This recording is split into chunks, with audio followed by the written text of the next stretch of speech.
Musim akan selalu berganti, kasih Tuhan tetap abadi,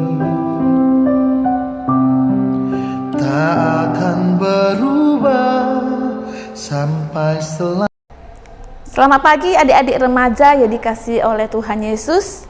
Kita bersyukur minggu pagi hari ini kembali kita boleh mengikuti ibadah PRMI walaupun secara online. Terima kasih untuk adik-adik remaja yang senantiasa setia untuk bergabung bersama kami di tempat ini mendengarkan kebenaran firman Tuhan. Yuk adik-adik, sebelum kita memulai persekutuan remaja kita mendengarkan firman Tuhan dan memuji Tuhan, kita terlebih dahulu berdoa. Kami memuji kebesaran-Mu Tuhan, karena kebaikan-Mu nyata dalam kehidupan kami hingga saat ini. Terima kasih Tuhan telah memberkati setiap kami, telah memberi kami kesehatan, sehingga kami boleh merasakan kebaikan Tuhan dalam kehidupan kami. Terima kasih Tuhan, masih diberi kesempatan memuji Tuhan, masih diberi kesempatan boleh mendengarkan kebenaran firman Tuhan. Berkati setiap anak-anak remaja yang akan mendengarkan firman Tuhan, boleh mendengarkan dengan sungguh, bahkan boleh mempraktekkannya dalam kehidupan mereka masing-masing. Terpuji nama-Mu Tuhan Yesus, kami berdoa dan mengucap syukur kepadamu. Amin. Mari adik-adik remaja yang dikasihi oleh Tuhan, kita mau memuji Tuhan. Apakah sudah siap? Ya, kita merasakan kasih Tuhan dalam kehidupan kita setiap hari. Untuk itu mari kita memuji Tuhan dengan lagu pujian. Tuhan Yesus baik.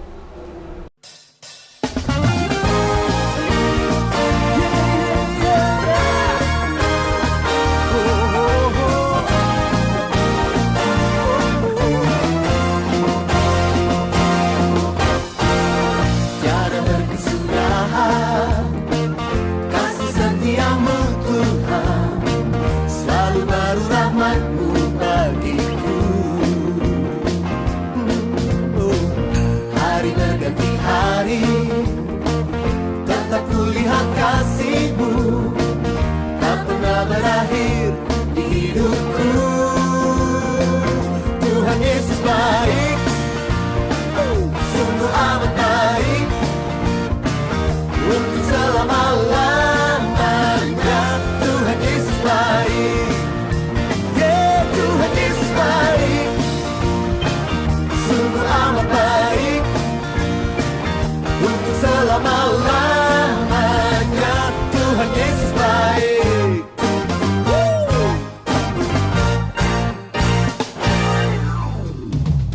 Tiada berkesudahan kasih setia-Mu Tuhan, selalu baru rahmat-Mu bagiku. Hari berganti hari, tetap kulihat kasih-Mu tak pernah berakhir di hidupku. Tuhan Yesus baik, yeah, yeah, sungguh amat baik, untuk selama-lamanya. Tuhan Yesus baik, Tuhan Yesus baik, Tuhan Yesus baik, sungguh amat baik, untuk selama-lamanya. Tuhan Yesus baik. Nah, adik-adik remaja masih semangat untuk boleh memuji Tuhan? Ya, harus semangat dong, ya, karena Tuhan memang layak untuk dipuji. Nah, mari kita memuji dengan lagu pujian yang kedua, Indah Rencana-Mu. Indah rencana-Mu, Tuhan, di dalam hidupku. Walau ku tak tahu dan ku tak mengerti semua jalan-Mu,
Shalom anak-anak remaja, apa kabarnya pada pagi hari ini? Senang kembali kita pada pagi hari ini boleh beribadah bersama-sama.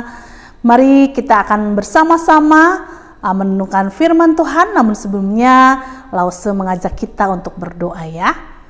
Bapak yang baik, terima kasih buat pagi hari ini. Kami sungguh bersyukur kami boleh diberikan kembali kesempatan untuk beribadah kepada Tuhan. Tiba saatnya kami akan membaca, merenungkan firman-Mu. Biarlah Tuhan Kau yang memberkati setiap renungan kami pada pagi hari ini. Terima kasih Bapa, kami menyerahkan waktu kami ke depan ke dalam tangan kasih Tuhan. Di dalam nama Tuhan Yesus kami berdoa, kami bersyukur. Haleluya. Amin. Nah, pagi hari ini kita akan merenungkan satu tema yang sampai kepada kita adalah underestimate. Kita akan membaca satu bagian firman Tuhan dari Yesaya pasalnya yang kedua, ayatnya yang ke-11 dan ayatnya yang ke-12 ya. Yesaya pasal 2 ayat 11 dan 12. Manusia yang sombong akan direndahkan dan orang yang angkuh akan ditundukkan, dan hanya Tuhan sajalah yang maha tinggi pada hari itu. Sebab Tuhan semesta alam menetapkan suatu hari untuk menghukum semua orang, semua yang congkak dan angkuh, serta menghukum semua yang meninggikan diri supaya direndahkan. Nah, berbicara tentang underestimate, berbicara tentang meremehkan orang lain. Ya, tentunya tidak ada satu orang pun di dunia ini yang mau diremehkan, yang mau disepelekan. Nah, mungkin di antara kita anak-anak Lause pernah juga mengalami disepelekan, diremehkan orang lain. Entah itu mungkin oleh teman kita, entah itu mungkin oleh saudara kita, entah mungkin itu oleh keluarga kita sendiri. Bisa banyak hal yang membuat seseorang itu diremehkan. Biasanya kebanyakan masalah apa? Masalah uang. Biasanya orang yang dianggap miskin dipandang sebelah mata, ya kan? Orang yang kaya raya, wah, dipandang begitu tingginya, begitu dihargainya. Karena apa? Karena kekayaan seseorang, karena jabatan seseorang, karena popularitas seseorang. Nah, jadi orang dunia biasanya memandang rendah orang-orang yang miskin, ya, orang-orang yang tidak punya uang, tidak punya kedudukan, tidak punya popularitas. Nah, mungkin juga di antara kita pernah juga merasakan hal seperti itu, ya. Pasti rasanya tidak enak disepelekan oleh orang lain, ya kan? Biasanya kalau kita dianggap remeh oleh orang lain, entah karena kita miskin, karena kita tidak punya, dianggap bukan orang kaya, atau mungkin karena kepandaian kita yang tidak seberapa. Ada juga orang yang mungkin di sekolahnya dianggap sebelah mata oleh gurunya, oleh teman-temannya, oleh teman-teman yang lain. Karena apa? Karena dianggap tidak pintar, ya. Karena dia dianggap tidak bisa punya nilai yang baik.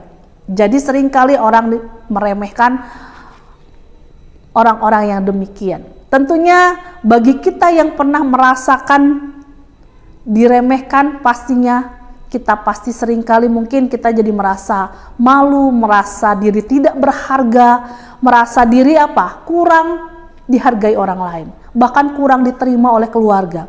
Ada yang mungkin oleh orang tuanya dibanding-bandingkan dengan abangnya, kakaknya, atau dengan adiknya karena mereka lebih pintar misalnya, karena mereka lebih rajin. Tentunya membuat orang yang disepelekan ini menjadi patah semangat. Nah, tapi hari ini kita belajar bahwa meremehkan orang lain itu adalah sesuatu yang tidak disukai oleh Allah, ya kan? Kalau kita lihat di sini di ayatnya Yesaya pasal 2 ayat 11 ini dikatakan manusia yang sombong akan direndahkan, orang yang angkuh akan ditundukkan. Ya, jadi Allah tidak menyukai orang-orang yang merasa dirinya lebih baik dari orang lain, merasa dirinya lebih pintar dari orang lain, merasa dirinya angkuh, sombong, merasa dirinya lebih segala-galanya dari orang lain. Kenapa? Karena suatu saat Tuhan akan merendahkan dia. Karena suatu saat mereka akan ditundukkan. Karena kita semua ini berharga di mata Tuhan. Semua orang itu sama di mata Tuhan. Tidak ada yang lebih derajatnya di mata Tuhan, baik yang kaya maupun yang miskin, baik yang pintar maupun yang tidak pintar. Tetapi di hadapan Tuhan sama berharganya. Kita manusia diciptakan segambar dan serupa dengan Allah. Ketika seseorang meremehkan orang lain, maka dia sedang meremehkan siapa? Mereka meremehkan Sang Pencipta yang menciptakan orang itu. Ya, kalau Allah begitu mengasihi dia, seharusnya kita pun harus saling menghargai, saling mengasihi, saling melengkapi. Kalau diri kita lebih pintar dari orang lain, maka kita bisa membantu orang lain untuk juga seperti kita lebih pintar. Kalau kita merasa diri kita lebih kaya dari orang lain, kita pun bisa membantu orang yang kekurangan, bisa saling menolong, saling melengkapi, karena semua keberagaman itu indah di hadapan Tuhan, tidak disalahartikan. Jadi banyak hal, bahkan seringkali bukan hanya orang-orang di luar sana yang tidak mengenal Tuhan, yang seringkali meremehkan orang lain, tapi justru kadang anak-anak Tuhan pun seringkali dihinggapi hal yang seperti ini. Ya, jadi diingatkan kembali pada pagi hari ini, marilah kita lebih saling menghargai satu dengan yang lain. Nah, kalau kita lihat apakah Tuhan Yesus pernah diremehkan oleh orang lain? Pernah, ya kan? Misalnya ketika Tuhan Yesus melayani dia di kotanya Nazaret. Dan orang-orang di situ mengenal Tuhan Yesus, siapa mamanya, siapa saudara-saudara, apa pekerjaan orang tuanya. Lalu orang itu berkata, bukankah dia ini anak tukang kayu? Ya kan? Jadi begitu banyak orang yang pada akhirnya tidak mempercayai Yesus sebagai Tuhan dan Juru Selamat, menganggap Yesus itu sebelah mata, ya kan? Dia kan anak tukang kayu. Kok bisa dia jadi Mesias misalnya? Ya. Nah, apa akibatnya? Sehingga di kota Nazaret Tuhan tidak melakukan banyak mujizat. Karena apa? Karena ketidakpercayaan mereka. Sayang sekali ya. Justru harusnya di kota di mana dia dibesarkan harusnya menjadi kota yang diberkati oleh Tuhan.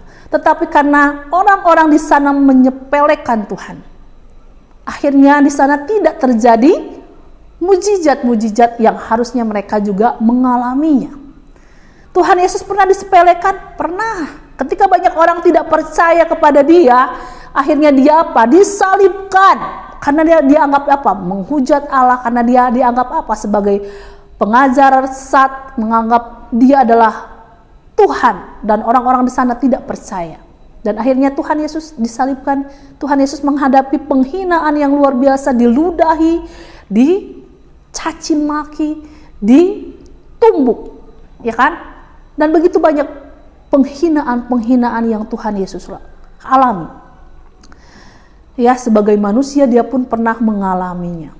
Nah, kalau kita tahu mengalami itu tidak enak, mengalami disepelekan itu tidak enak, maka kita pun jangan melakukannya kepada orang lain.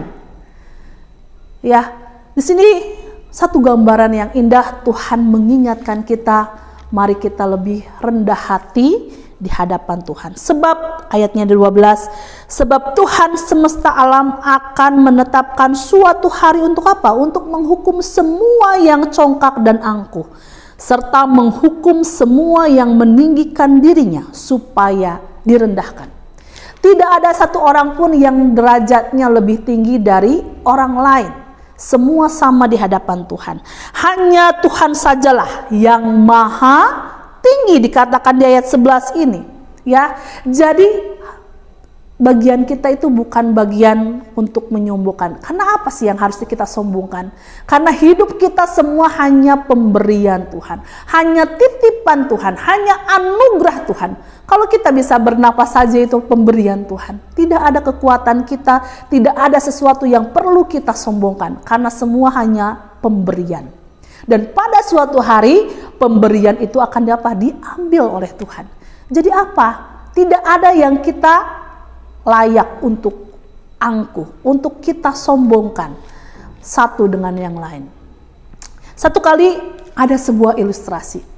Ada seorang anak, dia datang ke sebuah restoran es krim yang begitu mewah gitu ya, dan pastinya harganya sangat mahal.